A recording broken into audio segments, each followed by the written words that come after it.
emphasize it until something changes. Barrister Chidi Ujo-Atumba is here with us as well. Barrister Chidi, good morning. Good morning. How do you do? I'm doing great, and thanks for having me. That turning was so automatic. Yes, now since we're doing, it's a great day. Pleasure to have you on today. Always. Take a look at some headlines, see why OG not to also maybe as the show goes on with solutions. And the top story here. Property owners shun sea of old title registries over bureaucracy.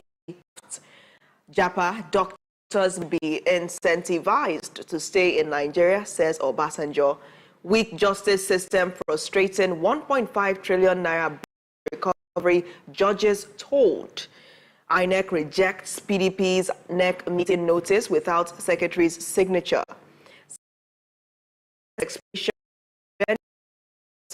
Amid for community policing, federal government ties credit scores to NIN in major reform plan.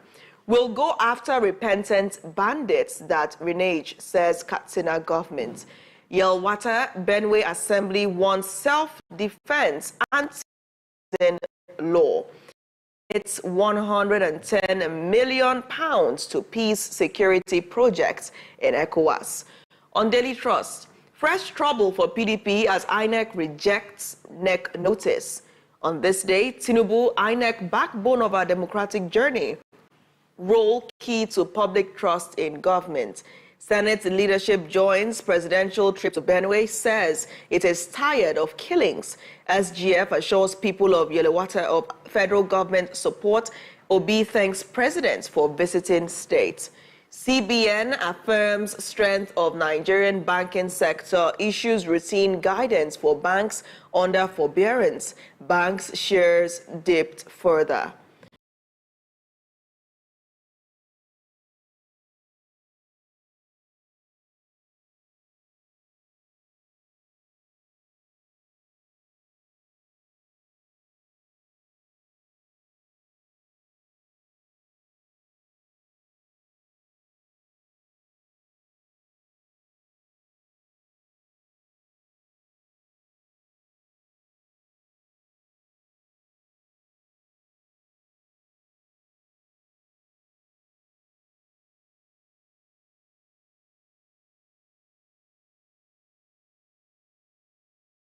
The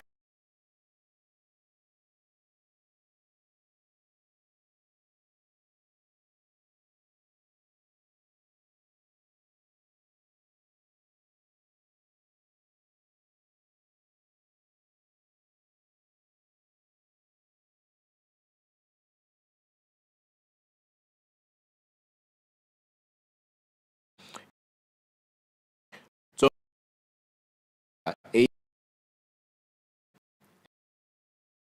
months.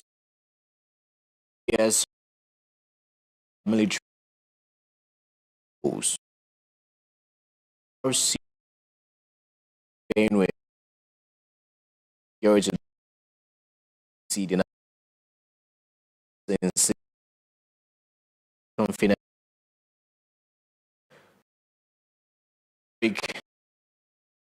To the closing public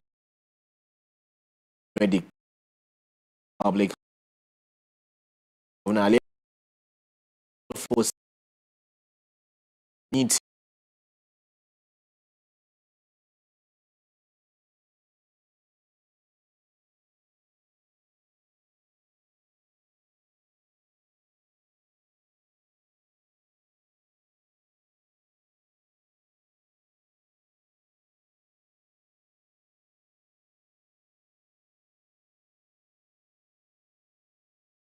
cause break. That is the deputy Interior Minister Force agencies closed. Yeah. Suspect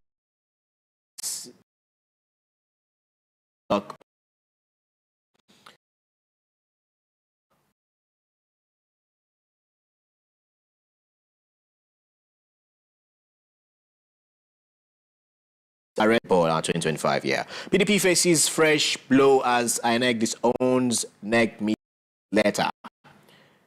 Senate suspends Tinubu's nominee as Rivers Electoral Commission Chair over constitutional concerns. And lastly, right here on Nigerian News Direct.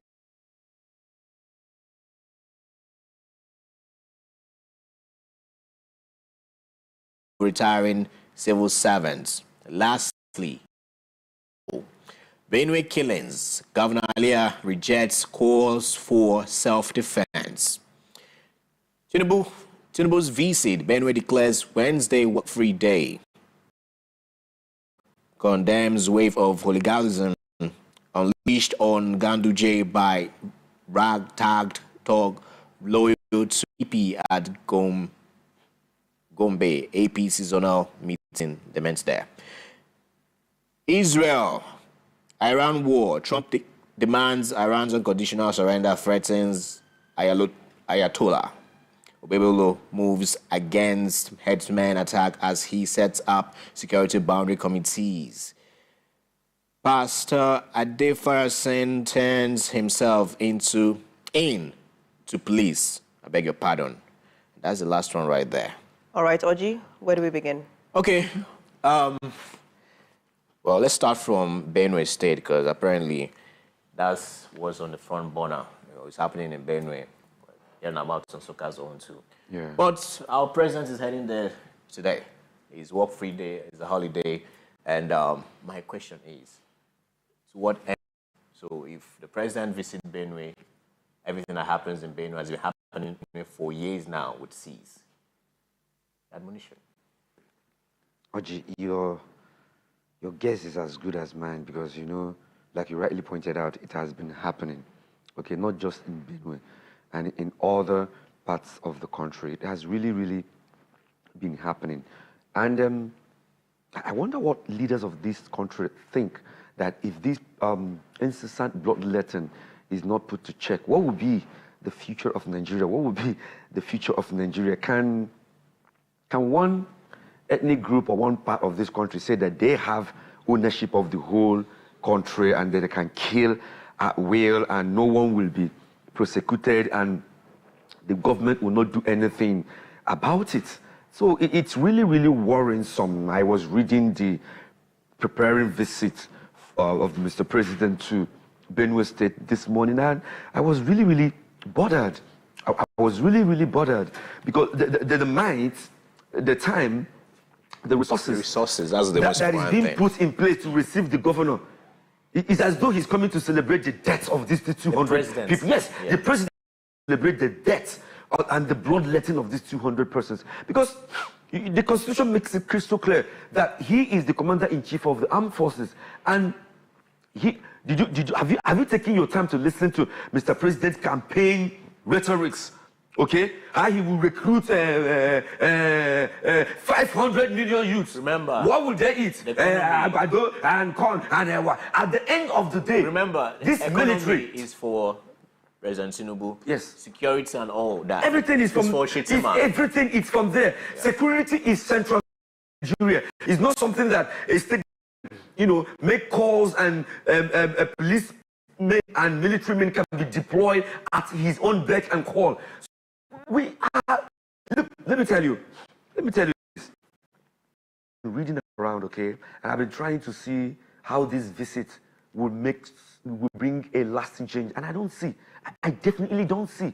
I don't see. Look at the stakeholder meeting. Look at the quality and the caliber of people they are calling. Oji, do you know that there were rumors that this attack will occur, and news were spread out as I allegedly heard, but nothing was done.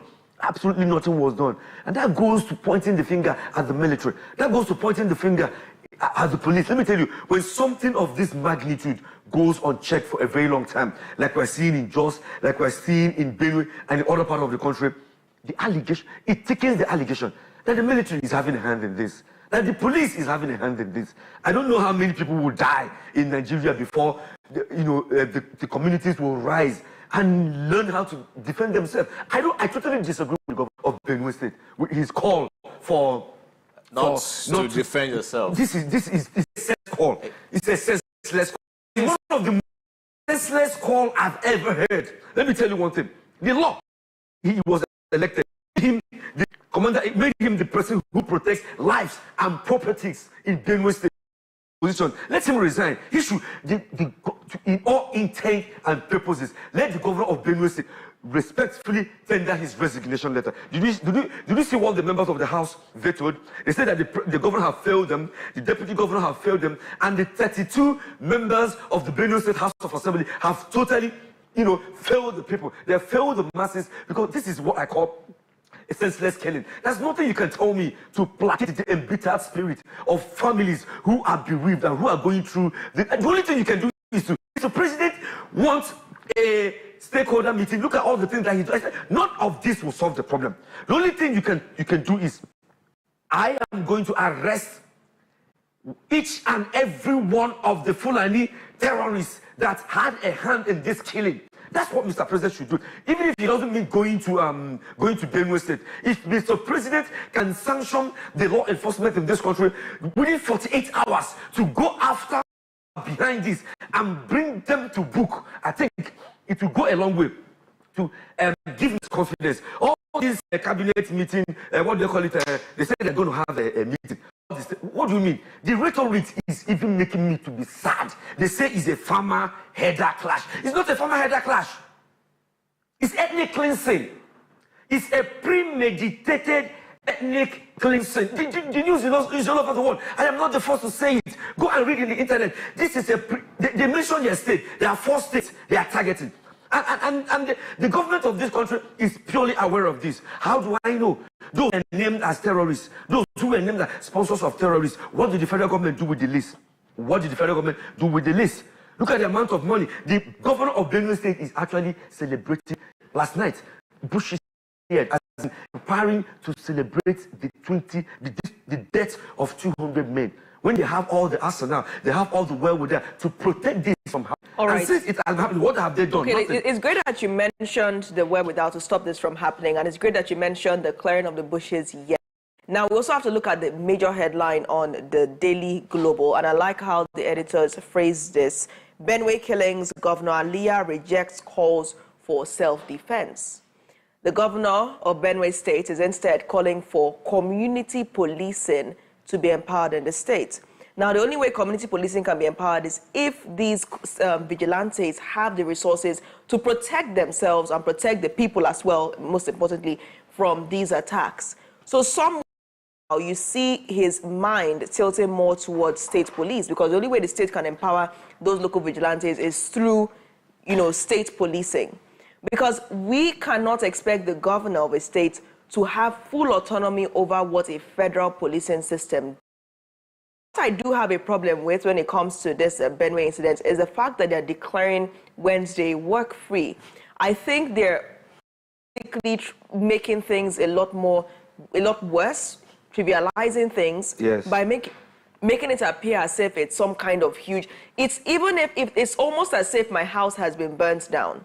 And because I know that the president is coming to do to check on what happened, I then decide I'm going to clear up the debris. I'm going to. This is a traumatic situation. Very, very traumatic. Let the state be trauma that was left, so that the president can actually see a full and true picture of what has happened to this. So I would force the president. But Benue agreeing with it entirely, saying that this is not what the people should not take laws into their hands. Instead, you mean when they are being killed, they should give their to be slaughtered? Is that what the state is saying? Because is that what's advocating? Did you see the detail? They came with sophisticated ammunition. Right. They came with gallons of fuel. So as they were shooting sporadically, they were pouring fuel in people's houses and they were burning them. And what the governor of Benue State is saying, when this occurs again, don't defend yourself. Give your life to these terrorists. Just you and your family should gather yourself, wait for you to be burned to death. Wait for the bullet to pierce you.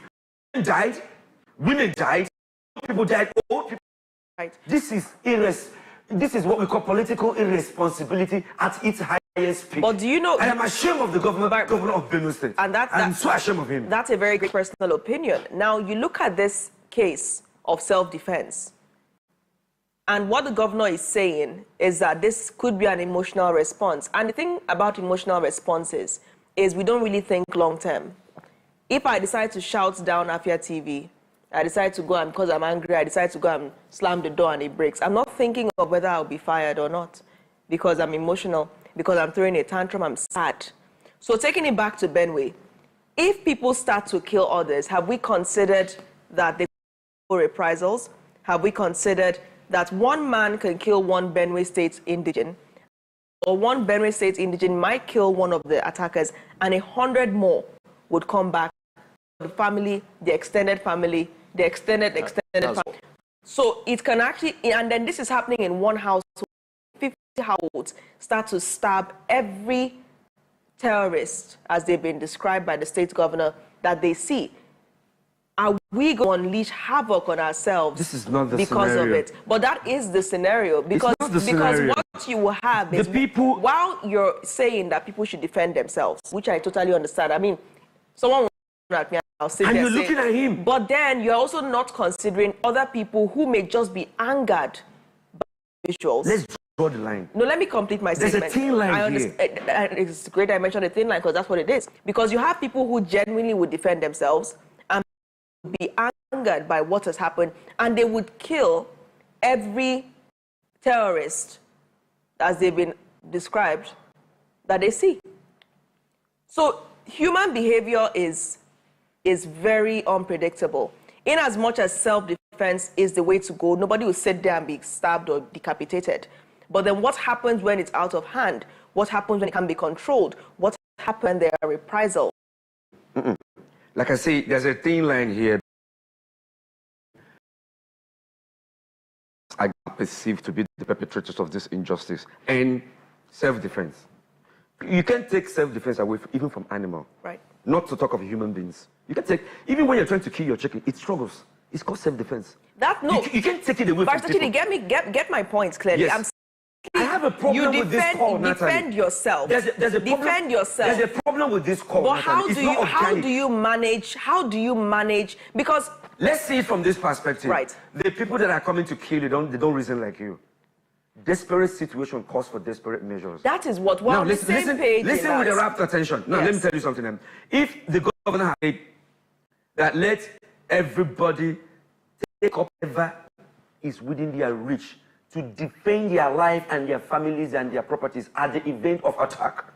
At the event of attack, defend yourself.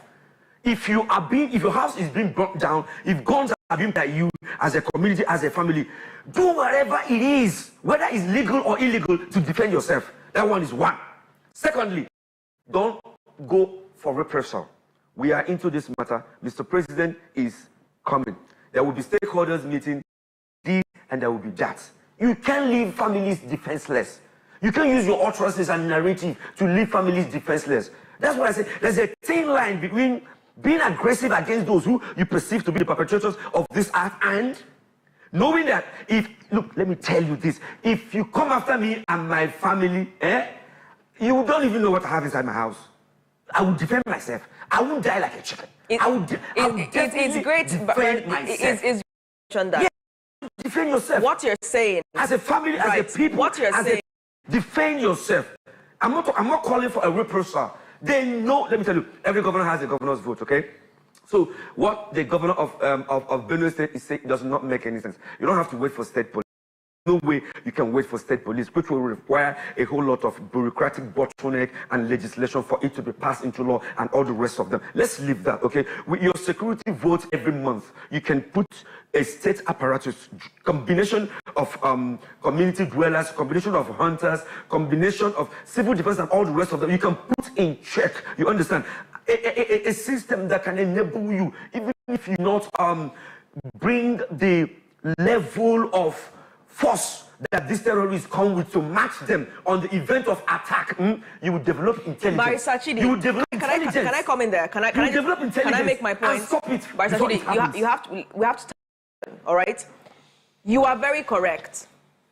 There is no criminal, bandit, whatever you want to call it, that will come in here and everybody be expected to just sit down and watch. We're on the same page with regards to defending oneself. I would defend myself. I would not just sit down there and be staring, right? So it's not an argument. That is correct.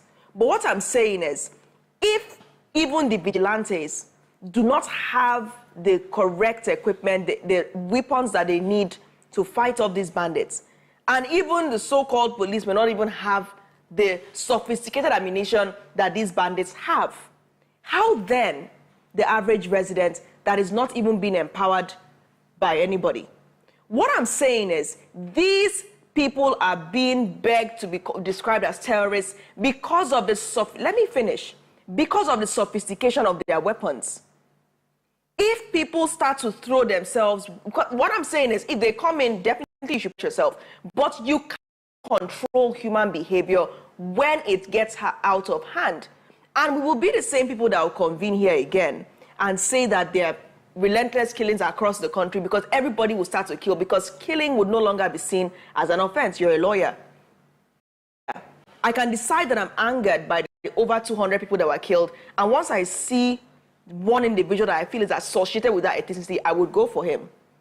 You cannot, once you open that floodgate, there will always be gaps. It's already open. That's the mistake you are making. You don't get it. The floodgate is wide open. Can I ask you a question? From Jos, from Plateau to Benue, how many of these how many? Okay, let me question. What has the military, what has the police done to checkmate the proliferation of arms that they are using? Actually, you are. The floodgate is already open. I wouldn't like us to out of context. But the floodgate is already open. The masses are going to die. We are talking about nothing will be done against it at the end of the day. Nothing. We are talking about two entirely different things. We are talking about two. We're not getting it. We are on the same page. They're not seeing what is coming. They're not seeing it. What is coming is bigger than this 200. Let me tell you. Okay, let me say it here on air. Another one will happen, and another meeting will be convened. And another governor will say another nobody thing. Is saying, nothing will be done. Nobody is saying that they are. Nothing will be done. Nobody is saying that they are. We have to look at the main issue and tackle it. I have to make my point, Barrister Chidi. I have to. All right. Nobody is saying that the government's approach is correct. Not even me. Nobody is saying that. What I am trying to say is that self-defense is imperative. We have to defend ourselves. People, if you're looking one-on-one with someone that is trying to kill you, let me finish. You have to defend yourself. But what I'm saying is, are people even empowered? Even the vigilantes, are they even ready? Because where I'm trying to lead us to is to the need for states to be empowered, to start to empower these community vigilantes. Because human beings, I can't bring a knife when a header is in my house with an AK-47. If we try to discredit policing as a whole and say people should start defending themselves, they don't have that. Have we even concluded the conversation about whether Nigerians should be allowed to own guns legally? You don't need to own guns to defend yourself. See, that's something that once you drop that statement, people start to express different opinions. Should Nigerians own guns on their own? It's a debate. Like, literally, it is a debate. Some people believe no, some people believe yes. It is a very consequential decision. Natalie, where did the terrorists get their guns? That is the question. So who that is the question. I'm trying to. I appreciate the point you are trying to make. Very important that we highlight that. Put into consideration the actual thing that Nigerians are facing. You will know that those who are, they are not ready to fight the terrorists. But then the thing is, are the people at home, Barrister Chidi, are the people at home equipped? Are they equipped? You don't want me to drive this home. All right, go ahead. This home. Now, see, the people can only wait for a system that works, okay? When the system is polarized, when the system is porous, what happens? The people continue to die. They will continue to die because the police, combined with the military, okay, even with Mr. President and all his aides, cannot save any community. So the people, you see, the system is collapsed. The floodgate is already open. So the best thing that we can do, look, the family is the most minute, smallest unit of every community. So when you say, you have to defend yourself. So, I think what will solve this problem. You have to defend yourself. At the risk of going around in circles, can you please describe what you mean? in its entirety, I want you to paint a picture of what you mean by self-defense, because maybe that's where we're confused. Yeah. Because what I'm saying is people should defend themselves if they're in face of danger. Simple. But the risk that I'm also trying to get to understand is... There's no risk with it. All right, go ahead. Paint that picture. Paint the picture of self-defense. Self-defense is self-defense, not self-attack. Okay, self-defense is on your own, in your family, you are cooking in the night. All of a sudden, your gate is flung open. And you see people with AK-47. That is what we are saying. And that is the same point. You can't even allow me to respond. No, go ahead. No, because I want you to understand that we are making it, because this is informative. People should defend themselves if the floodgate is open. Yeah, you can't take away, there's no law that would, even if there is no law, self-defense becomes a law. So once we highlight self-defense, we're encouraging people to take up arms against any community. I said it here, but you're not, maybe probably you didn't hear me. I said, we are not encouraging reprisal, we are not encouraging attacking the community or the perceived perpetrators of this attack. I said it here, but it appears that you didn't pay attention to that. No, because you are making an argument out of what we are agreeing on. When you give people that power, when you're talking about who empowered the terrorists for them to be doing what they are doing, and you're heaping up argument on will the civilians be empowered? You don't need empowerment. As long as you are living and you are breathing, defend yourself. Now, let me zero in on your question, what I mean by self-defense. When a community or a family or a particular people forms like a unit, okay, they work with intelligence, they must, you know that the best defense could be getting the information that they will be attacked, and then they will leave the community. They might burn down everything, but there will not be loss of life. You are decapitulating the mindset of people by telling them that they should not defend themselves, or that they should not do anything. Nobody is saying that. Actually, nobody doesn't make sense to reasonable, right-thinking member of the society, because the system is broken. Whether we admit it or not, the system is broken. Okay, there is no amount of political rhetoric or narrative that can make Nigeria seem as if we have a security. We don't have a security, so let's admit it that we don't have a security. Security and safety of life is the first priority of every government all over the world. We can't take it away from anybody. And there's no thing you can tell this family that have lost their dear ones, apart from going after those who perpetrated it. There is no community meeting or town hall meeting. The governor, Mr. President is going there to organize a town hall meeting. Okay. After 200 people have died. Let me ask a question. Let me just ask a question, a quick follow-up, all right? Now, you said something very important. You said nothing will stop a family from going after those who attack them. No, nothing will stop a family who have lost their members down there, going after them, arresting them. But that's not what you said. That's not... Okay, that's what you meant. Don't put a spin on my analysis. Don't put a spin on my analysis. That's exactly what I said. Yeah. My issue is that we're having all this conversation and this stuff keep happening over time. Nothing is being done. It happened before. It happened, and we're saying, push floodgate. A wide floodgate is open. But now, the presidential visit to Benue State, what literally would happen after that visit? We're having a conversation of, okay, let's find a way and avert or counter this issue or problem. Thank you. Empower the community, right? Thank you. Start talking about state policing. Why are we not having that conversation? Why are people not having that conversation? Narrative like, okay, there's no need you actually going to having all this whole celebration, whatnot, and preparation. Money being spent. I meant to just drop in. Apparently, the president dropped in without even a celebration, without a pomp and pageantry. That has been established. That has been established. Yes. The conversation here should be, what is the way forward? That is state policing the way forward? Why are we not having that conversation? State and community policing. Yes. Why is the president not shying away from the having that conversation? Because you agree with me that even if we don't have enough policemen, okay, let's take for instance that we don't have enough resources, okay, to transport military and policemen at every community when this thing is happening because of the sporadic nature of its occurrence, okay. And now we can see, like rightly pointed out, if state policing is on the go, okay, and I have said between this time and this time there will be state police, okay. I know the fear of state police. Do you know why they don't want state police? Because of the government. It's only election. Oh. It's only election. So everything is politicalized in this country. Safety is not the priority. If you want to bring terrorism to its lowest ebb, you understand? If you want to combat crime with enough and data and intelligence. You understand? You must go down to local communities. You must go down to governorship level, establish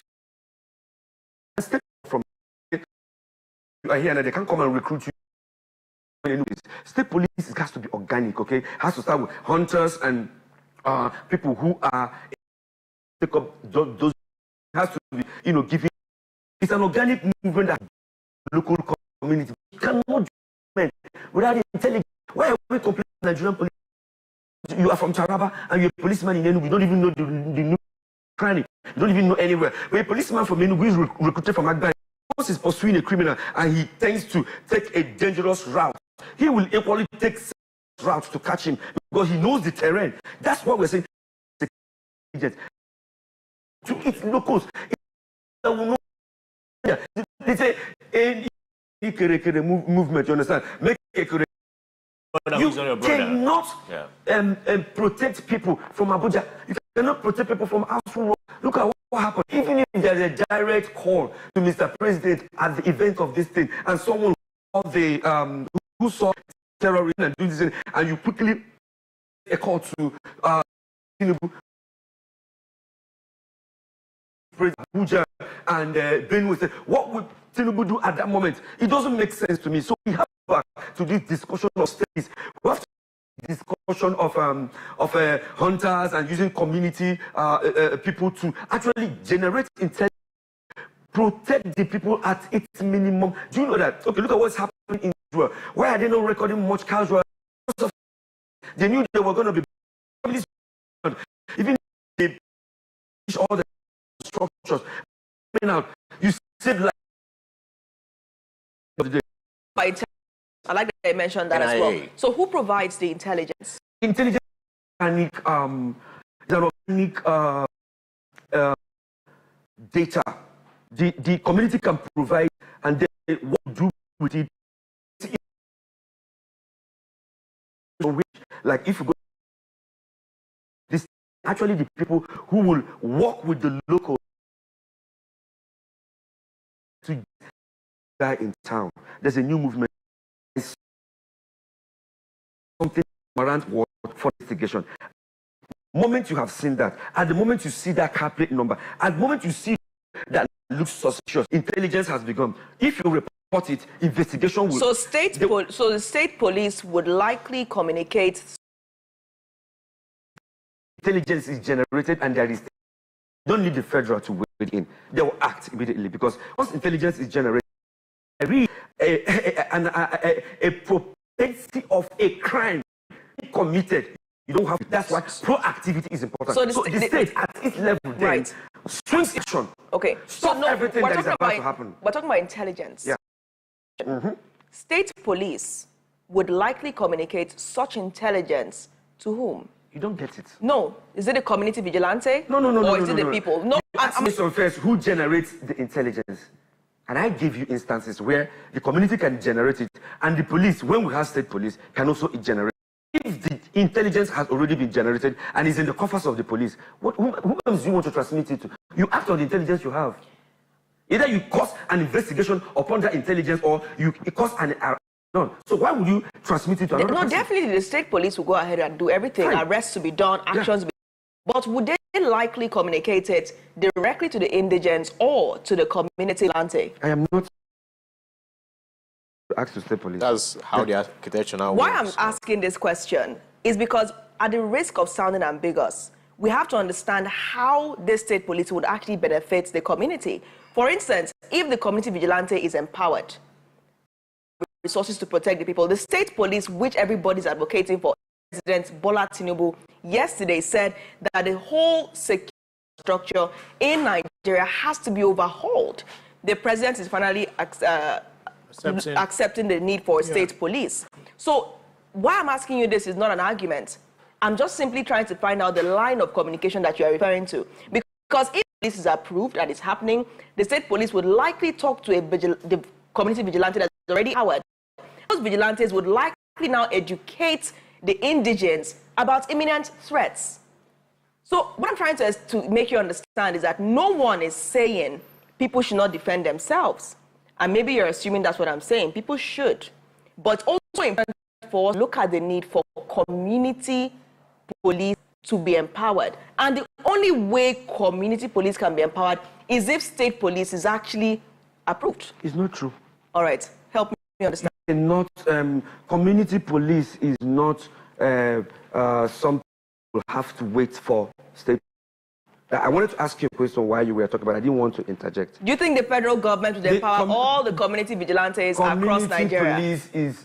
I give you an information here that every governor gets what we call security vote. Of the question, what do they use the security vote to do? To buy cars for... It's federal policing. Barrister Chidi, help me understand. You don't get it. Natalie, you don't get it. I don't. There is federal police, but when the location is coming, billions to vote. States. The state government should use to protect. So what do they do? You want... use it to set up state police. Why use it community security apparatus that will help the people? You call them hunters. In other places, you call them local vigilantes. You know, what is stopping government using the money security vote to? Even why we are waiting for state police to? Right. That's right. So state policing should be established, operative, working very well. Comes, it will not be state police, because like you rightly pointed out, it is the community that will police to generate sensible intelligence, which will be used to stop a crime from being. That's my mistake. All right. Oh, that was a heated one. Okay, let's get to. I want to have a conversation on this before we skip. Let's move away from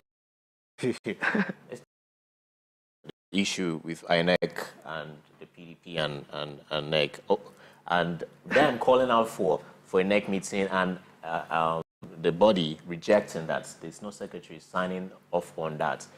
This is the problem they're trying to avert. Yes. A friend was telling me sometime that the reason why some government for Okoye was because of this same feat. Apparently, when it comes to time of election after election, and you don't see a signature of a secretary on whatever. That's a loophole. It's a loophole. You know, losing a seat and all that, right?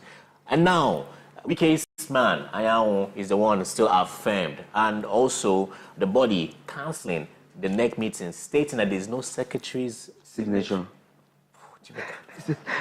Setback. I think it's part 2, subsection 12(3) of the INEC electoral guideline for political parties in Nigeria made it that once a political party wants to have a conference, wants to have an annual general meeting, or anything they want to, that 2 important signatures must be there. The one of the chairman of the party and the one of the secretary of the party. So it's already a legal issue which they cannot avert. So the 100 meeting, this is trying to have really unraveled a whole lot of things, because it's also the problem they've been having between secretaries. One has been recognized by Supreme Court and the other one has been recognized by the party.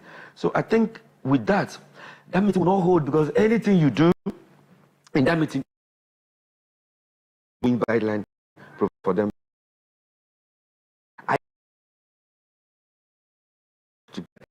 There are certain things you have to take care of. If you don't take care, you think that hard, and because be a combination established and well, who doesn't among them. So carry on into the coalition.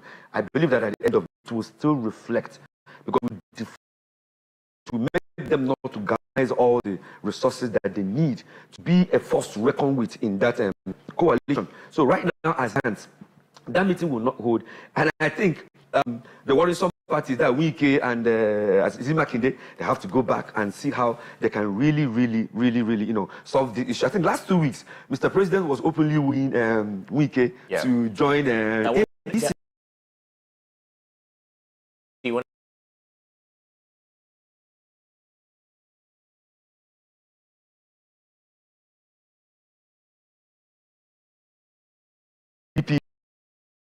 him. Okay, that PDP should rise up and have the temerity to push him out. It does not take, it's not rocket science, you understand? They can him of the, they can start forming that resource need. How people even deliver the states who are PDP states. Now, I don't see if they don't resolve this internal. Okay. Also, I'll talk about WK and the headquarters, and definitely the president is with that. My question is this right for an institution to build for another institution, which they are meant to be independent, right? And is this not also those loopholes you're talking about, trying to pocket institutions? Because you've done them a favor. You did it yes. for the it's like a governor buying a car for judges. You did for the and judges, you will see it on the TV and you're handing the keys over to the judges. So they owe you something. Yeah, they owe you something. So is this right? It's not right. I stand to condemn it. It's not right. Certain institutions should be independent, purely and totally independent, in such a way that funds allocated to them will be implemented, projects and things meant for them will be, because let me tell you one thing, this whole thing is enshrined inside the 2025 budget, okay? Won't be at least on this level of beauty, you understand, refurbishing and doing things for themselves. Because when you another institution, more expensive, when you do this, there's no way you can do it without seeing those people there being allegiance to them or looking for a way to, one way or the other. Where in Nigeria we are experiencing the highest order, you understand? And this kind of development should definitely not to be encouraged. We should checkmate it and we should make sure it doesn't work. People are, the wicked of if you ask them how do you want it to be, you understand? In one way or the other, definitely be doing them a favor, you understand, and want to return that favor. Mr. President has said, Wike said that it is impossible for Tinubu to lose Abuja, to lose Abuja in 2027. Why do you think he's saying that? You understand? Why do you think he's saying that? Is he gonna really do the politicking that is required to win the heart of people for them to legitimately vote for him, or will he? You understand? Shoot them and put them down. I don't know how he intends to do that. Putting in mind in Rivers during 2023 election. So we should not encourage those things. There are things that gives way to more corruption. Yeah. All right, Oji, go ahead. Okay. Also, 2027. This is the Matrix. 2027. No plans to replace Shetima, says APC. We saw what happened in Gombe, right? And the whole back and forth, and aligning the alignment with Tinubu and No Shetima, which also brought Zulum and a couple of other stakeholders in APC and say if there is no 2027, there will be no Northeast 2027. And also, I saw in the news too. I'll get to that. Okay. So my question right now, APC saying this right now, is it because of the pressure they've seen from stakeholders? Is that the reason they at this point in time, going back on what probably we have sensed could be that President Tinubu might be flagging off another vice during the 2027 election? Are they going back to or chewing their or whatever the intentions we have come to in 2027 because of the reactions they've seen that is happening up north? You see, when you hear something from the grapevine, okay, politically, Mr. President may not come out openly. They have a way of getting information from the test the response of the people and also politicians. So when they throw it out, they watch and see the kind of political, atmosphere it will create. And then they also listen to advisors to know whether that move would definitely be productive in 2027 or not. If I were to be Tinubu, I won't touch this structure. You see, that delivered you whether by hook or crook in 2023. Not stop that. I will not tamper with that structure. Criticism is heavily on him on retaining Sheikh because of his issue, other things, also ticket. So, but you were hell bent on it, and you won the 2023 election with it, and now you're trying to change the structure. Election should be free. Tinubu touches that structure, he will not be president of this country in 2027. Seemingly, people are endorsing for 2027 to be his vice, running mate during the election. So, do you think that somehow? Because I guess too, the reason why this is heated, because any individual of the president of 2027, after that 4 years, we're actually looking at him to be the next president of Nigeria. Yes, from the north. Yeah. Because the south has actually completed their 8 years. So this is politics. You see, the level of energy our politicians are putting into politicking, if they put it into economy, if they put it into human development, this country would definitely blossom. You and I are here trying to analyze 200 killing and bloodletting and all of them, but the whole thing is targeted towards 2027 and beyond. And beyond, and you see, so they don't have the plight of the masses at heart. They don't have the solution to the immediate problem that the masses are facing. Instead, they use those problems, you understand? They bring politics into that problem and use it to make move for the next election that is coming. So we have to change the system. The system definitely have to be changed. That's why I am praying fervently for the coalition to work and be thickened so that a formidable force and opposition will, give this APC a run for their money come 2027. Yeah. All right. I mean, I really want to find out from you, Barrister Chidi, about why did you just do that, Barrister Chidi? You know your life. It's people's business. You just did. Okay. We're going to go on this quick news update, and when we come back, we'll talk about the anti-grazing law and why it doesn't seem to be a thing or working in Nigeria. Just a brief reaction, then we'll let you get to the courtroom to continue your argument.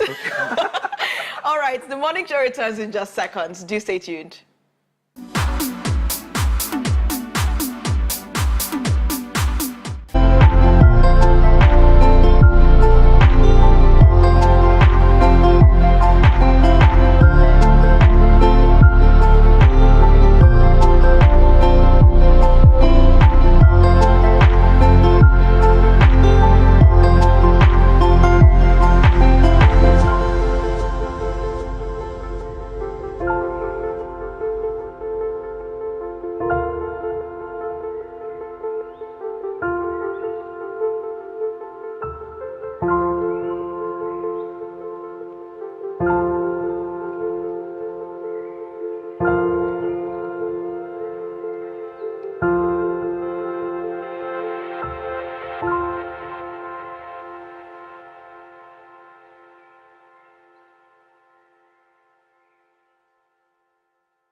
Welcome back to the Afia Morning Show. Thank you for staying with us. Of course, I'm Nathalie, and this is still an extended newspaper review. One more important story, but actually we'll have to react to before it goes. Anti-grazing law. What exactly is going on? Is there not enough concern about it? Some of these grazing on people's farmlands, eating their crops, causing this aggression. What is going on? I mean, why must you eat this lady's cassava? Why must you eat this yams? It's actually my personal concern, because when the governor of Enugu State assumed office, we heard about is it ranching legislation, put the whole business into perspective. How they did, they gave us analysis of how it will, work. That it's like a big ranch where both the feeding and the harvesting of the cow and cattle and all the rest of them will be in a particular place without them moving around and roaming and disturbing people's farm and properties. And after that, we don't know whether the law has been passed into bill. We don't know how it's been implemented. The members of the House in Benue State, as I was reading the report this morning, say that they will now look at anti-grazing to look into and you allow people to be slaughtered. So I agree with you. It is the lackadaisical governors, those who don't really think that people's life, cares, until maybe there is a law and they will have a presidential visit to establish it. This is a call for anti-grazing law in state level to be, to be highlighted, to be put into practice, and also those who don't have those laws to, one thing, Natalie, when something like this happens, the lips of every politician and every will be on solution. Millions of solutions will be, introduced and analyzed at that time when that thing is on the burner. But the burial is the suggestion, all the approaches, everything will just be. I don't know. It gets me worried. Why they can't continue with the tempo? They won't move with that force to put this thing into practice. And you know one thing with terrorists, they will come. They will go back. They wait for you to forget what they did last time, for you to relax. When you relax and drop your guard, what they will do, they will come back again. So we are at war. I tell Nigerians, we are at war. We are at war with headers. So all you have to do is be prepared at every moment, be prepared at every time. Don't drop your guard. Don't drop your guard. Always watch out and see. If you see anything that looks like an impending doom or crime, get your community involved. Allow people, even if they cannot defend themselves, let them move away. Police and also, be in a better position where they can allow police and the military to come and take control of the situation. Now, it's great though on that subject matter, because we're seeing disturbing escalations across the country, similar to what was witnessed in Benue and confirmed in a local government in Abia. Suspected Fulani herdsmen launched a deadly assault on a community in a Hamufu Isiuzo local government area of Enugu State, killing at least 7 residents and leaving 2 others missing. Let's take a look at the aftermath of that deadly attack.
The attack, which takes around 4:30 p.m. on Sunday, has plunged the community into panic and mourning. This appears to have become a recurring decimal in the local government, and at this point, the need for a way forward is more important than ever. We've also seen the 2023 LP presidential candidate in the election comment on the matter. I'm talking about Peter Obi. According to a post shared on X, he said Among other things, my heart breaks for Ehamufu people, for the grieving families, and for those still searching for their missing loved ones. The Ehamufu community has been experiencing a series of attacks that should lead to a permanent solution to the disruption of the people's peaceful living. These killings must stop. We cannot keep watching communities bleed without justice or protection. We cannot continue to allow farmers to be afraid of going back to their farms. We cannot continue to allow insecurity. These communities deserve not only our compassion, but also real and immediate security intervention.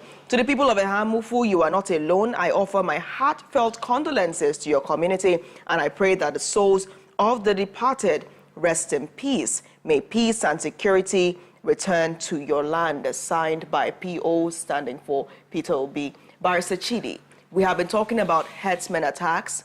We saw the map on the screen that showed the various areas being affected in Abia, in Enugu, and in Benue. And ironically, they're all along the same axis. Yes, they're along the same axis. Yes, you see the border between Enugu and Benue State. You see Abia just across. One starts to ask, what is the way forward? How can this be ended? How can these acts be upended? How many ends do we have to get to before we get to the final destination? You see, that's what we've been talking about since today. At least both Nigerians and non-Nigerians now, everyone knows now that Nnamdi Kanu has been vindicated. Okay? Nnamdi Kanu has been vindicated. Because this is not a surprise to us. It's not a surprise to us. I've been saying this, that there's a plan, there's an orchestrated plan to attack local communities, to displace people from their homeland, and to take over this homeland by a particular people. Now, the question is, what is happening is sporadically happening in so many localities in Nigeria. So many communities have been affected, but it is being perpetrated by one people, a set of people. Just a set of people, only one people. So in different places, a set of people. Why? So, why? That goes... My question too is, okay, why are we not calling out what it is? What's up with the lip service, you know, of our politicians? No. And why are we not calling out that the jihad? I'm calling it out.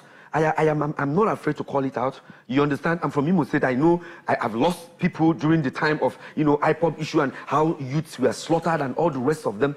Let me give you this instance. The leaders of this country, they know exactly what is coming. They know exactly what is going on. But there's a barrier between politics, you understand, and security. They are using this thing to play politics. People told you that they will pour the Quran from the Sahel down to the Atlantic.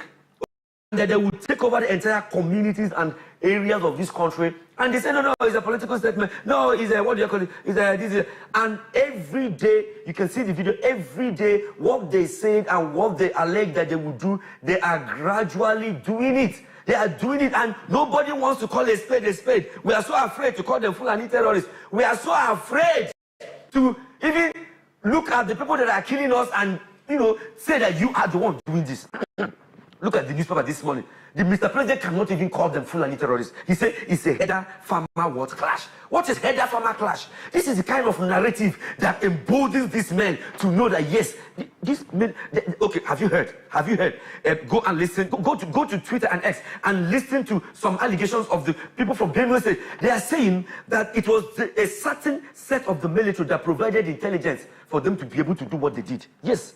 That it was the military that provided intelligence for these terrorists to be able to do what they do in their community. Have you asked yourself this question? Why can't these people be arrested? Why can't this thing be stopped? Look at the orchestration.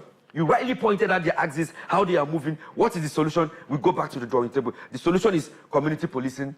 The solution is empowering the people. The solution is state police. Security in this country should not be centered. It should be decentralized to community. Let me shock you. Mr. President came and gave us this Supreme Court judgment that funds should be sent to local government. We all celebrated it. At the end of the day, do you know that as I'm talking to you now, no local government has received shishi? Where are all these killings occurring? Are they occurring at the state level? They are occurring at the local government level. Do you know that part of this money, if actually was sent to local communities and local government. There's part of it that will enable them to do what? To recruit vigilantes, to recruit hunters, and also to provide security for those local communities. Who is even killing who in this country? This is an orchestrated plan. And all this meeting that Mr. President is calling, we have seen it. Buhari did the same thing.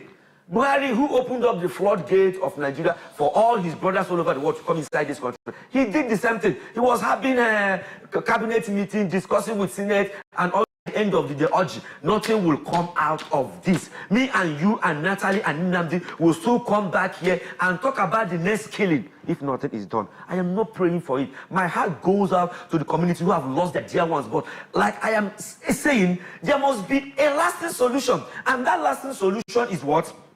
Security must be reduced down to the local government level, and state policing must commence immediately. They can immediately change the constitution to do anything they want to do politically, but they cannot effectively change the constitution to effect state policing. Have you seen it now? If they want anything, if politicians want to alter the constitution to do anything politically, they will do it. But to change the economy, no. Executive order. No, executive order, no. Yeah. If they want to do anything they want to do, they will pass an executive order. They will get it done within 24 hours. But they will not pass an executive order for governors to commence state policing. Where do we go from here? Our hands tied? Yes, our hands is tied. Why? Politically, our hands are tied. Why? Because, let me tell you one of them. I think it's Babangida that said, when an insurgency lasts longer than 48 hours, go home and relax. The government in power has a hand in it. Nobody talk. Yes, the government in power has a hand in it. If they don't have a hand in it, let them stop this bloodletting within 48 hours. Because they know where they are hiding. They know where they are hiding. Where is our money for security going? Where are our drones? Where are all the equipment that we buy from America and China and all the rest of them? Where are they going? Who is using them? Who is using them? Go and listen to what pockets of military men are saying, how their missions have been compromised. They will be sent out to go and fight Boko Haram, to go and fight bandits, and the same people that send them out will also organize for them to be slaughtered. Let's say it now. Are you hearing from my mouth? Go and hear it. And hear it. I keep on saying it. There is an orchestrated plan. Nnamdi Kanu was right. There's an orchestrated plan, you understand, to slaughter some people in this country, and nothing will be done. I pray we doesn't get to that point. Having a conversation of Muslim tickets come 2027, don't you think that this is also part of the things that could actually affect that ticket come 2027? And also, we here trying to align with somebody's more subtle, in the presidency. Why? Because we need somebody at the helm of affairs that could actually tackle these head on and stop playing politics, as you stated, yes, too, that our hands are tied. Why are our hands tied? Because we're always trying to please the North. Yes, we always try to please the North, okay? All right, but I have to jump in there now. Okay. Oji, we can't say that for a fact. We can't just say we are always trying to please the North. I mean, that's an opinion, but it's also the issue concerning is visibly everywhere. Well, this issue obviously is very sensitive. Okay. It's security related. It has to do with two distinct ethnicities. It's happening at the same time. We're seeing the problem we're having more than 200 ethnic groups in Nigeria. We have more than 200 ethnic groups in Nigeria. One is terrorizing the whole 199. Call it speed. Think about it. You always want to sugarcoat things. Yeah, but until you have the facts on the paper, Oji, it will be improper to just say everywhere. No, it could be apparent. But let's see what the governor will do in respect to what happened at It's fine, we're waiting. Yeah. Let's see what the governor of this state will do in respect to what happened in Hamilton. That's what I'm asking now. What is the way forward? The way forward, I've said it over and over again, okay? And it must be done. Until it is done, we will keep on having presidential and governorship visits at every spot that blood have been let out, okay? The locals must be empowered to defend themselves. I'm not calling for reprisal. The locals must be empowered to defend themselves. It is only when a community is organized that they will be able to get the intel that there will be an attack. So they must be organized, they must be empowered to defend themselves. And the issue of police, state police, okay, should be implemented. It should be implemented. The law has been passed. Do you see this finally happening now that Tinubu is even saying that, he's saying that the security architecture needs to be overhauled as a matter of urgency? Do you see the pressure mounting across Nigeria finally yielding that restructuring that the security system needs? I don't. You don't see that happening? We keep hearing this all the time. Let me tell you, take this to the bank. Yeah. I don't. Do you know why? They don't have the capacity. How can you have military chiefs? How can you have air vice marshals? How can you have all the way without? Do you know the strength of the Nigerian military? Do you know the strength of the Nigerian military in the entire sub-Saharan African? And pockets of bandits and hoodlums are terrorizing this nation. It's an orchestrated plan. They don't have the capacity. Mr. President, let me tell you, even if he wins in 2027, what is happening will continue to happen. If he says that he can do it or he has the capacity to do it, let him do it. Let me see. Right. In all languages, one of our earliest expressions is what? Let me see. But this is the first time that we're seeing, we've heard, calls for state police, calls for state police. We've been discussing this since Sit at Home, right? If we're going to use that as a timestamp. This is the first time that we're seeing the president come out and say that the security system that he is the chief of needs an overhauling. Now we're seeing him traveling to Benue today to address stakeholders. Do you see it happen, or do you see the conversation just dying away because of the stakeholders involved? The conversations will die away. The military has been compromised. The police has been compromised. When they were bringing in repentant Boko Harams, you understand, inside the military, others were warning them. Danjuma warned them, okay? Atiku, everybody was warning them. When they will attack Boko Haram will see that they have been cornered and they have been defeated. They will hands up and surrender. And we will bring them and rehabilitate them and incorporate them into our military. Okay? When they get lists of those who are sponsoring them and they will not make it open, and those people are still members of the Nigerian government, Natalie, Mr. President, his statement is like the back of a bulldog. It can't bite. All this, he will not implement state police. He will not do anything. This visit at Benue, nothing will come out of it at the end of the day. Nothing. Nothing will come out of it. The only thing that will come out of this whole thing is that the attackers will wait for a little while for all these things to die, and they will come back again. Take my word to the bank. What is happening is not something that you can stop with this kind of political statement. How can we be more optimistic about it? We can only be more optimistic if Mr. President, as he is now gingering and saying that we are going to overhaul the entire security apparatus, let him fire all the service chiefs. Let him replace them with those who will take action. Should I talk about the case of Ihe Jirika? Do you know what he went through? Do you know what he went through? Yeah. Do you know how he now confronted these guys with intelligence provided for him, and how he was attacked, and how he was dragged to International Court of Justice by a particular set of people, that his people are being killed. But when these people kill others, okay, let me shock you. That part shows that we're coming. Since Benue attack, has the Sadona of Sokoto made a statement? Asking you, has El-Rufai made a statement? Since Benue attack, look, in Delta State the other time, 11 hunters were hunted down, and the entire caliphate gathered. Yes. The entire caliphate gathered. Since Benue attack, has the Sadona of Sokoto made a statement? The Pope, all the way from Rome, has to condemn this. Has the Sadona of Sokoto made a statement? Has any Islamic leader made a statement? Have you heard them say anything? They will not. Has Miyetti Allah made a statement? You will not hear anything.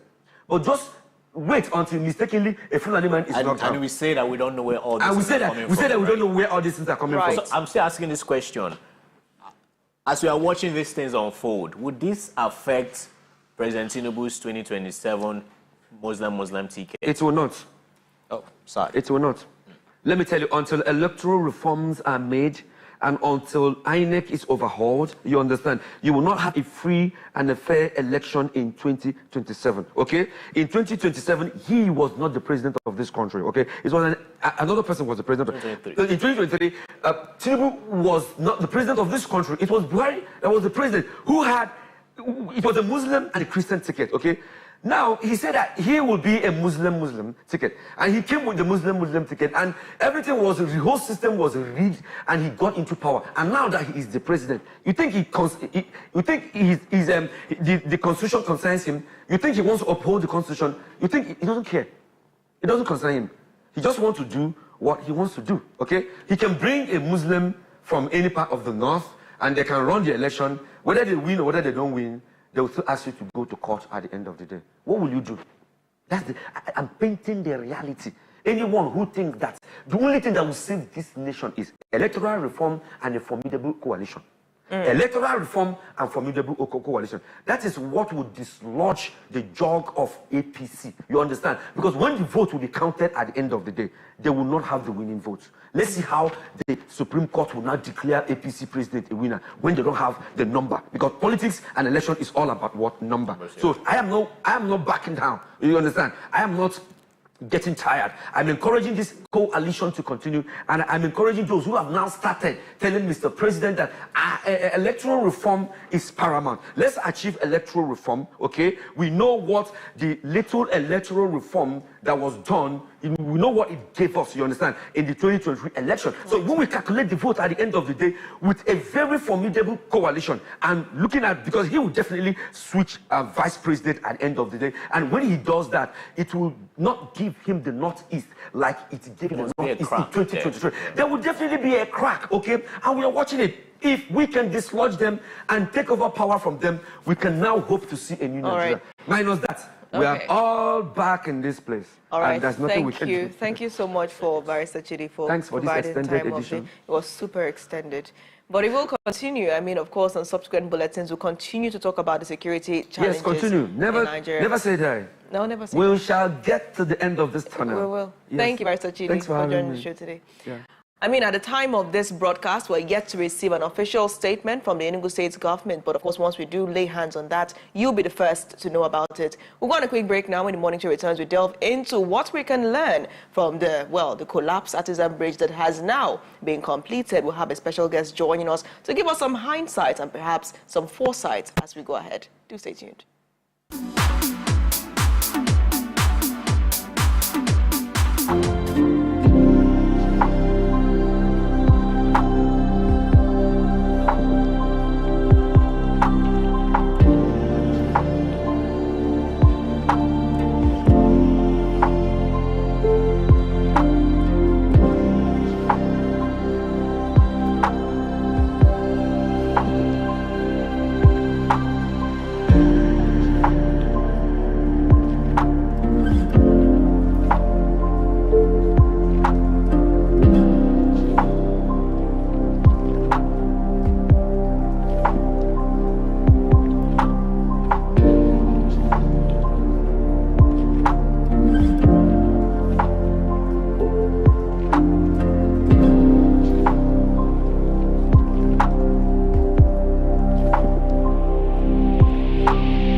welcome back to today's broadcast. You're still on to the Afia Morning Show here on Afia TV. Now, before we head into what we can learn from the incident that happened on the 25th of September 2023 when the New Artisan Bridge collapsed under the weight of a truck. Of course, it was already aged before then. The truck just happened to be on it, and perhaps that was just the action that the bridge needed to finally hit the ground. Well, we're going to talk about that and what we can learn from it in just seconds. But first, let's take a recap of what people think now that it's completed. Then we'll begin our analysis.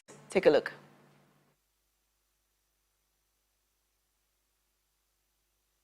Take this quick report from Enugu, as Enugu residents have applauded the completion of the New Artisan Bridge, or what has been described in some quarters as the New Artisan Twin Bridge, a project completed by the federal government. Earlier, the state government did express appreciation during one of the inspection tours much earlier during the early phases of the project. Let's take a look at what people on the street are saying, seeing as the bridge is now open for traffic in the state. Do take a look.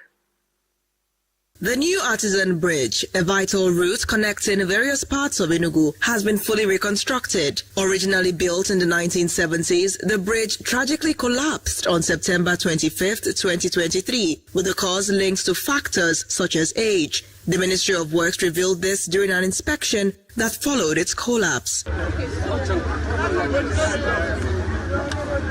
should gather here. You want to go, follow and begin to go. Fortunately, no lives were lost in the incident, but the collapse posed significant challenges for both residents and the state's government in the months that followed. Alternate routes had to be quickly established, leading to increased truck traffic and the deterioration of inner city roads. The reconstruction of the New Artisan Bridge was a federal government initiative overseen by the Federal Ministry of Works. The project was expected to include a complete demolition, redesign and rebuilding of the structure to ensure its durability and to prevent future incidents. During one of the early inspection phases of the project, the Enugu State government extended its gratitude to the Minister of Works and President Bola Ahmed Tinubu for their prompt action in easing the hardship faced by road users due to the collapsed bridge. At the time of filing this report, plans for the official commissioning of the bridge were yet to be confirmed, though it is now open to the public. This is the site of the New Artisan Bridge that collapsed in 2023, September 25th specifically, was a fateful day. Now you can see that the bridge has been completed by the federal government. So this has been greeted with a lot of optimism from the state residents. They're excited because months after, at least we can even say up to, well, over a year later, this bridge is finally standing again. And of course, there are also traders here who will obviously be happy that this area has been decongested. The trucks as well, who have been moving on the inner roads and causing some trouble here and there for the Ministry of Works. Now they have the New Artisan Bridge back. So it's a win-win for all. Let's talk to some people and find out how they feel about it. And, while we are with the commissioning, which is yet to happen. So it's almost like it was just opened and people started to ply the road. But let's talk to them and see how they feel about it. Well, I like this bridge. The bridge is very, very good and okay and strong. So I almost like it very well. The government is really trying. I appreciate from Pitamba. In fact, I love Pitamba. But you know that it was the federal government that majorly undertook this project, and Enugu was the benefiting state, more or less. Yeah, I love Tinubu. You switched so quickly, though. So let's hear from you. What do you think about the newly reconstructed Artisan Bridge? Well, the person that did it tried, although it has taken a long time, about over 2 years now. It has been commissioned. But the extreme end of that road, you see that this lane has not been reconstructed. If you go a little bit further, before that Mercedes company, we see there's a divert to the same lane. So we are asking them to please, having constructed the bridge, they tried, but we still want them to construct that road at least to Four Corner. The road is good. I see so. It's good. But there's many things that happen here, but it's not happening again. What was happening here before? Accidents that happened here before, but as long as this road is okay. So you're happy that the bridge has been reconstructed? I'm very happy that this road is good. Also. Thank you. Well, quite interesting so far. Let's see if we can talk to some more people. Just walk with me. Good day, sir. How are you? This is Afia TV. And we know that you use this new artisan road a lot. Are you happy that it's been finished, reconstructed? Yes. Our government is trying, at least for now our bridge is good. So what do you think is going to do for Enugu now that the federal government has been able to work with the state to complete this? Everyone is, if it's moving, the road is moving fine. As you can see now, all the motor is moving fine. There's no problem in this road again. Yeah. So you're going to be enjoying it? Yes, I'm enjoying it. Thank you. All right, thank you. Thank you so much. Thank you. Okay, is there anybody else we can speak to around here? Let's go down this way. Can you just walk with me? Good day. We're from Afia TV, and we're just here to find out how people feel about this new artisan bridge that has been reconstructed. Can you speak to us? Tell us how you feel about it. I feel good. Why? Why do you feel good? The road is free now. You can use the road anyhow you want it now. So what was it like before now? A lot of trouble on this road. Yes. But now everything is over. Okay, thank you. Right now, and we want to know how you feel about this new artisan bridge. I know you pass it every time. Yes, how does it make you feel? Tell us your. This is one of those things we are anticipating in this eastern region. At least let federal, as in that national cake, let it come to the eastern region so that we'll be feeling integrated. It's one of those. It's lovely. It's okay. So this bridge makes you feel integrated. The fact that they've been able to. Not minding the fact that there is a route to the coast so that they will be bringing the oil. But still, it favors everybody. It's for the good of everybody. We expect things like this to be happening in the eastern region. So that, using the bridge now? For real. It's part of our daily activity. So you've heard from the people. You can see they're all very, very excited about this. We'll see how long it's going to last, if the quality is going to stand the test of.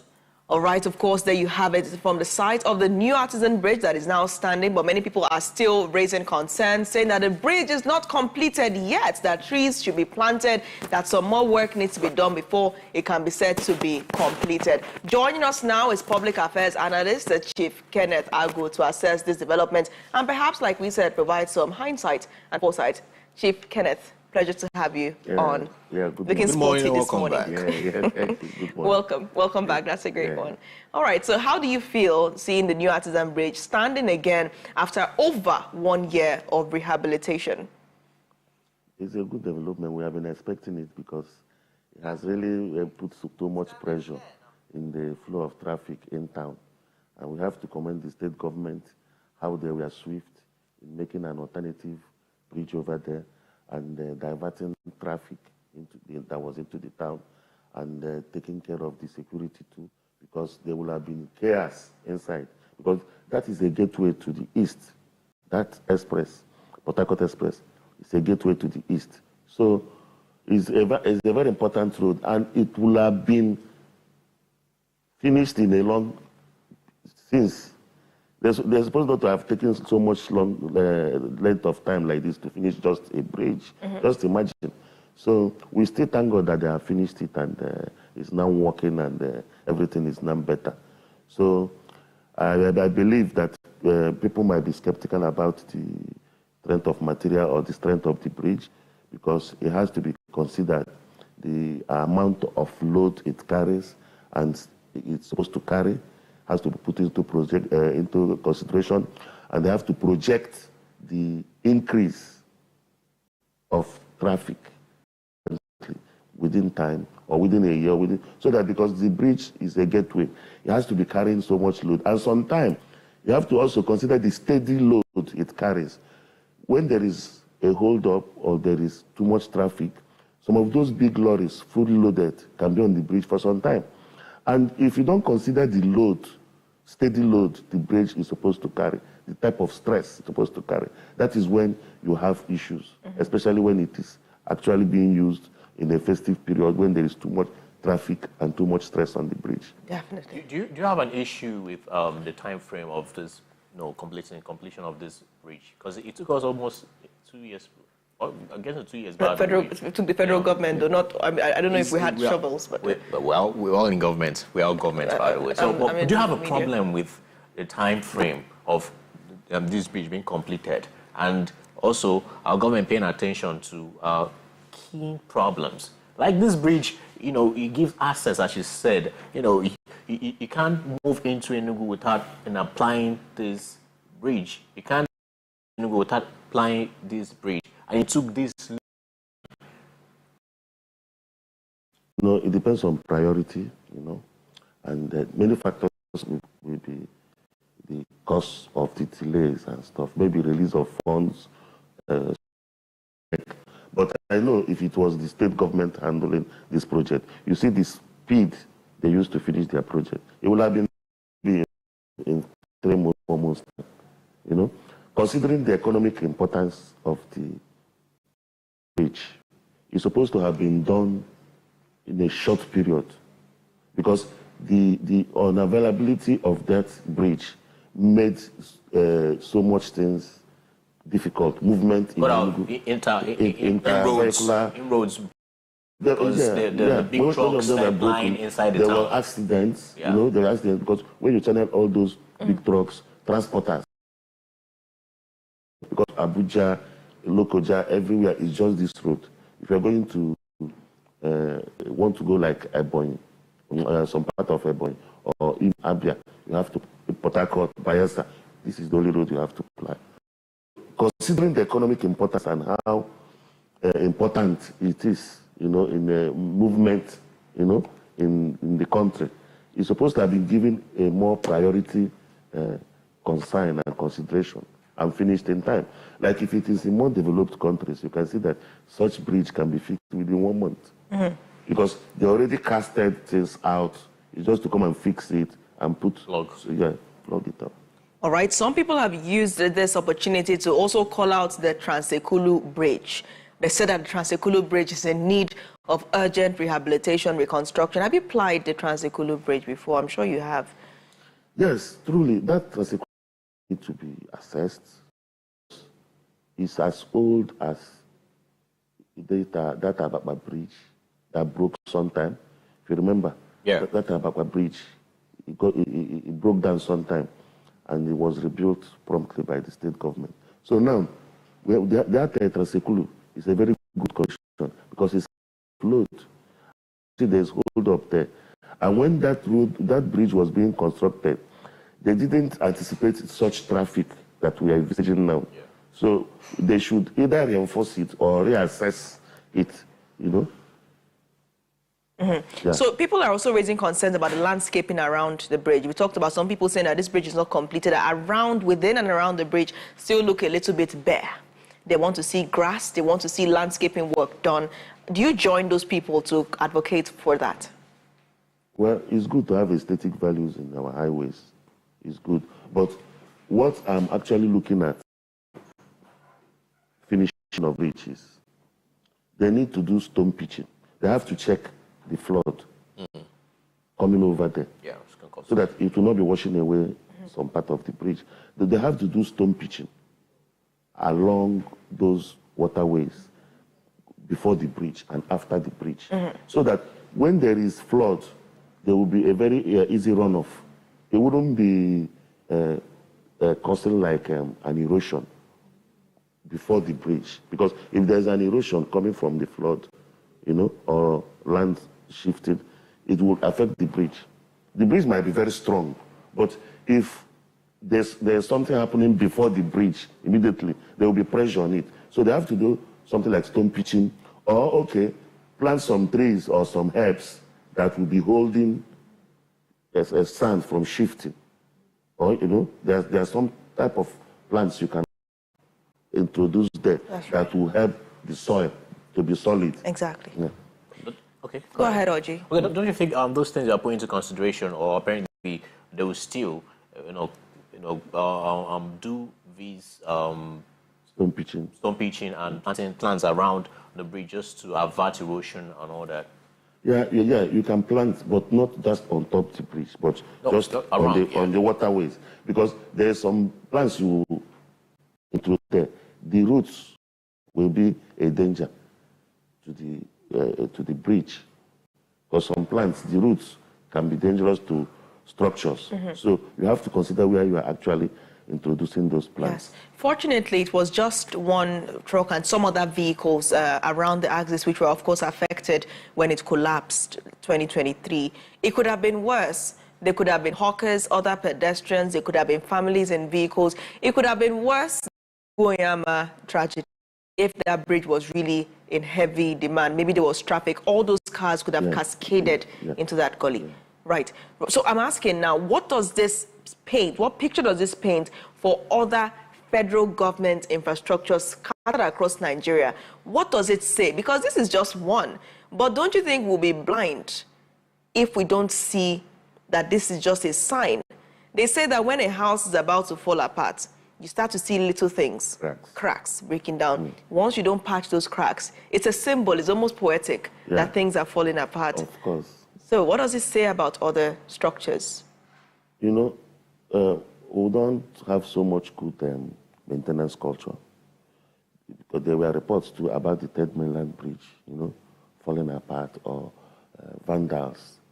Even in the River Niger, the new Niger Bridge is already being vandalized, like the manholes and screws, you know. They are very expensive and some people are already vandalizing them. So apart from the wear and tear that comes from structures, some of them are being vandalized too. So some things that are supposed to protect the structure or make it solid, you know, sturdy, some people vandalize them and take them away. So we should have a good maintenance culture so that those things we put out, we have to checkmate it, have people taking charge of it and checking it, checking the strength, always measure the strength, so that if it doesn't have the capacity to carry too much load, you will not know how to put some stops or reinforcements, yes. Enforcement or control, access control. You put some access control over there so that they will not checkmate the weight of the trucks that are coming there. Just like you said about the bridge. If there was a hold-up and there were 20 cars on that bridge when this thing happened, because this thing didn't just happen that day.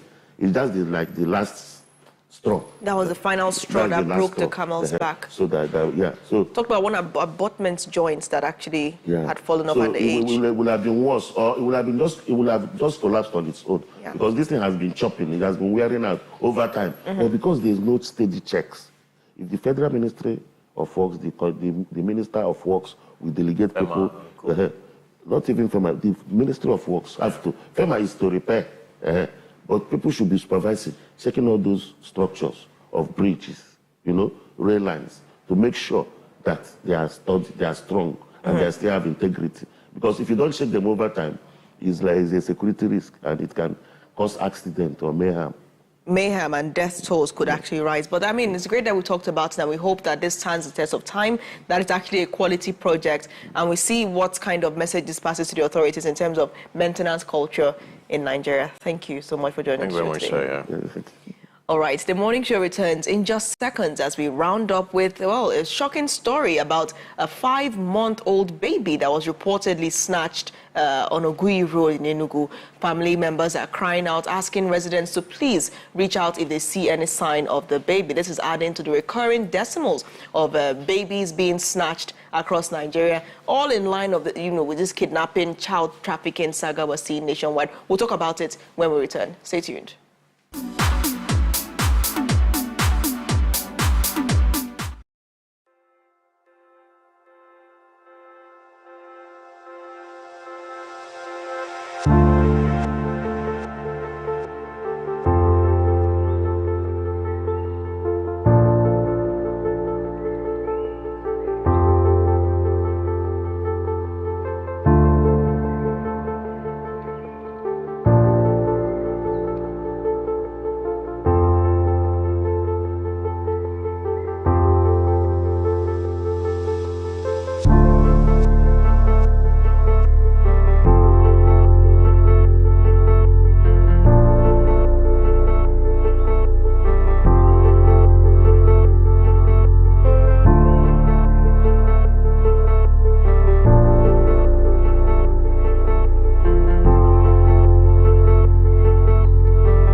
Welcome back to the Afia Morning Show this Wednesday morning. Now we slowly wind down with this shocking story that basically left many people tongue-tied when they saw it online surface yesterday. Now, in yet another deeply troubling incident amid a growing wave of child abductions across Nigeria, a 5-month-old baby was reportedly snatched from the arms of its mother at a bus stop on Ogui Road in Enugu.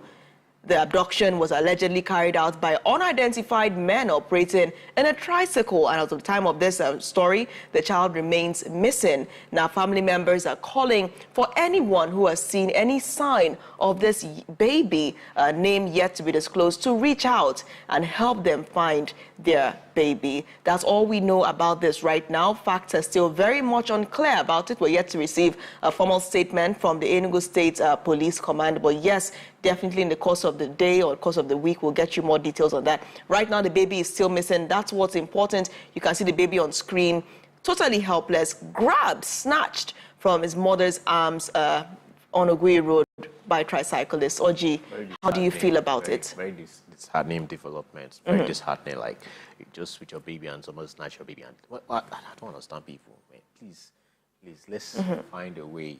If you have any information or what, please get to the rightful authorities so we can find this baby. You know, this is an angel, and there's certain things I don't like talking about, right? But it's the ugly world we're living in at this point in time. But it could actually be anything, by the way. But let's not just drive into all that right now. I mean, many possibilities. One also has to, like Chief Kenneth said before he left, one also has to investigate the immediate family members. Is there some kind of trouble between the spouses? Could they be trying to, or could they be outsiders? I mean, everything just adds to the confusion and the pain of the family. But what is important is that the baby is found. Family members should be investigated. Outsiders should be investigated. Because at this point in time, I mean, how do you begin to search for this child? I mean, just snatched. Imagine the trauma. And truthfully, this is where our CCTV 360 cameras come into play. The command and control center should have some information on that. Must have applied the road, the cameras and all that. So this is now the time for that command and control center to step up and exactly that. Yeah. That's very right. That's a strong point. This is the time for us to really see the command and control center put into action. Yes, imagine that footage surfaces of when that happened on Ogui Road. Definitely, it's Ogui Road. Definitely, there are cameras there, back and forth. So please, no, the baby must be found. The tricyclist needs to be investigated because we don't know if these were. I mean, everybody was having accomplices. I mean, so a tricyclist would have seen a baby being snatched and just zoomed off. I mean, he should have known. He would have been the getaway vehicle. Why wouldn't you? You have sights and all that. You periphery and all that. You know what's happening around you. So why would you snatch a baby? You're not complicit. You're part of the think about it. That, got themselves. You are a mother. Like you are walking down the road, and your baby is snatched, and you're seeing people online saying things like, "Oh, the baby should have been tied at its mother's back, his or her mother's back." And this would not have happened. That's why I should tell. And not realizing that sometimes the baby would actually start to cry if it's behind. Who cares about all those notions? No, so that's what I'm saying. The most important thing is that this is a real family going through real trauma. The baby has just been snatched by. You don't even know why. You don't even know where. You don't even know who to hold. Sometimes when we judge things, we actually sound crazy. There are certain things you don't have to just because you want to type and, buzz up numbers and all that for engagement. They are not necessary. There are certain things you're not even meant to be engaged in, and certain things you're not even meant to be sent, right? Somebody just lost the baby. You're asking if, or why she didn't carry the baby at the back, or maybe, what's that? You don't know the situation at that point in time why that baby is being carried, or he was carried, and why you... Because you want to get engagements and all that. Please, we should stop all this nonsense. I mean, it's really sad. We reached out to the Enugu State Police Command. I just checked once again right now to see if there was any statement pertaining to this. But at the time of this story, we're yet to receive a statement from the Enugu State Police Command as to where the whereabouts of the baby, if any progress has been made in the investigation, if any investigation has actually started. But hopefully we receive some kind of comment. And like Oji smartly and rightly pointed out, this is the time for the command and control center to be tested. And, maybe that might just be the victory victory or the success or the survival of this baby at this point in time. Our hearts go out to the family as they continue with this painful search, and we do encourage members of the public to come forward if they have any information that could lead to the rescuing of this infant, this baby. Very beautiful baby. Very beautiful baby. You know, I mean, it looks like it looks like a female. I think it's, but gender is unclear. But I mean, judging by the outfit, yes, I think it's a baby girl. I think it's a baby girl. But you know, we still need more information, which is why we reached out to the Enugu State Police Command. But we're yet to receive any kind of a clear communication on that. But we'll keep our eyes open, continue to search, and definitely continue to follow this story. If you see a baby displaying unusual behavior, maybe someone claiming to be its mom and the baby will not stop crying non-stop, and then, you know, that may be the cue to inform the nearest police operative or the nearest person that could actually help with the recovery of that baby. Right now, everybody's eyes should be on every baby. Hopefully we can find the baby and restore it to its family. Let's help this mother. I don't know what she's going through at this point in time, but let's help her. Yes, and if you would like to provide more information, perhaps you know more about this case, please do well to reach out to Afia TV. Join us on the morning show. Help us in the journey to find this beautiful, assumably baby girl that was snatched from her mother on Ogui Road in Enugu. Let's all be cautious and let's keep our eyes open. On that note, to draw the curtains on today's edition of the Afia Morning Show, up next is the Business Morning with Nnamdi Obaya at 10 a.m. I've been your host, as always, on the show, Natalie Uku. And I remain OG Nwachuku. Have a blessed Wednesday. Bye for now.